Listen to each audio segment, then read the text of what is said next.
Of even greater concern is the deliberate weaponization of shared natural resources. And a textbook example is the unilateral suspension of the Indus Waters Treaty by India earlier this year. For more than 6 decades, this treaty has stood as a model of cooperation, ensuring equitable and predictable sharing of the Indus Basin's waters between Pakistan and India, even in times of war. Madam President, the human and environmental toll of armed conflict is evident.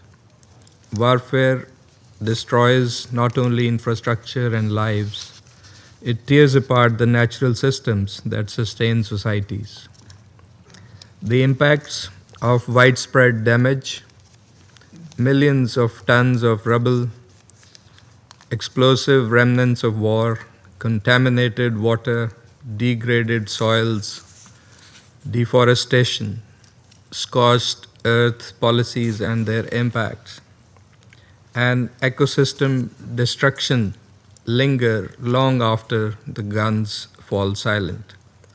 Such harm erodes governance, fuels displacement, and deepens humanitarian crises, particularly in regions already under climate stress. We also recognize that beyond armed conflict, the impacts of climate change, particularly sea level rise, pose a serious existential risk to many countries, particularly the small island developing states. Of even greater concern is the deliberate weaponization of shared natural resources. And a textbook example is the unilateral suspension of the Indus Waters Treaty by India earlier this year. For more than 6 decades, this treaty has stood as a model of cooperation, ensuring equitable and predictable sharing of the Indus Basin's waters between Pakistan and India, even in times of war. India's unlawful unilateral decision to suspend this framework undermines the letter and spirit of this treaty, threatens ecosystems, disrupts data sharing, and endangers the lives of millions who depend on the Indus River water system for food and energy security for their very survival. Such acts do not just harm one country. They weaken confidence in international water law and set a precedent for resource-based and driven coercion elsewhere. This should be of grave concern for every member of this Council and for the international community as a whole. Madam President, Pakistan has consistently maintained that no provision of the Indus Waters Treaty permits unilateral suspension or modification. The Court of Arbitration's 2025 award reaffirmed the continuing validity of the treaty and its dispute settlement mechanisms, upholding Pakistan's position that all issues must be resolved within its legal framework.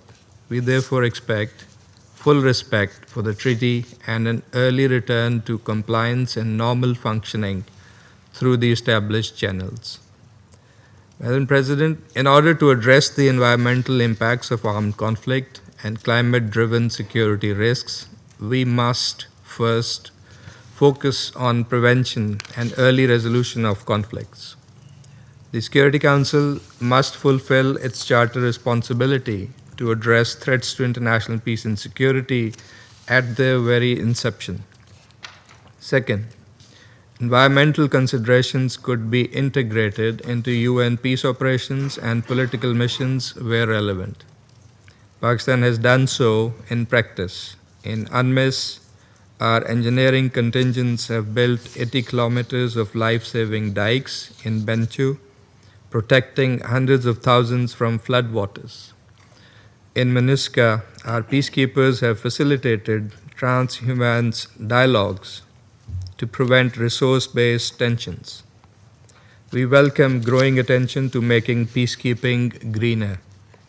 These actions should be embedded in planning, budgeting, and mandate design. Third, uphold international law, especially international humanitarian law. This includes the obligations for parties to distinguish between civilian and military objectives, to take constant care to spare the civilian population, and to avoid methods of warfare expected to cause widespread, long term, and severe damage to the natural environment. Fourth, promote UN system coherence. Greater coordination among UN country teams, DPO and DPPA, together with regional organizations and international financial institutions, is essential to align activities for environmental recovery and post conflict stabilization, ensuring that financing, technical assistance, and field operations are mutually reinforcing. Fifth, provide climate and biodiversity finance that is new, additional, predictable, and grant based.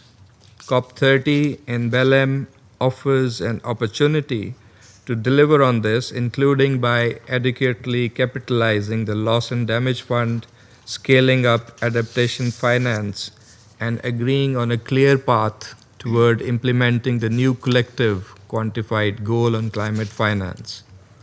However, we stress that such finance must not be debt creating, nor should it be double counted with development, humanitarian, or peace and security finance.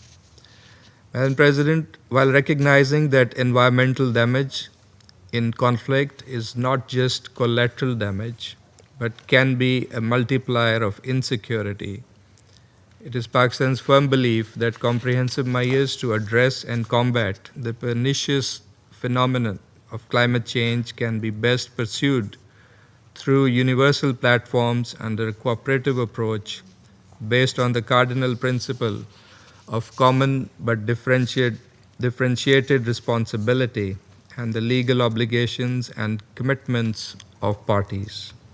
Pakistan stands ready to work with all partners at all relevant forums to uphold international law, advance environmental recovery in conflict affected areas, and ensure that shared natural resources serve as avenues for cooperation and not contention.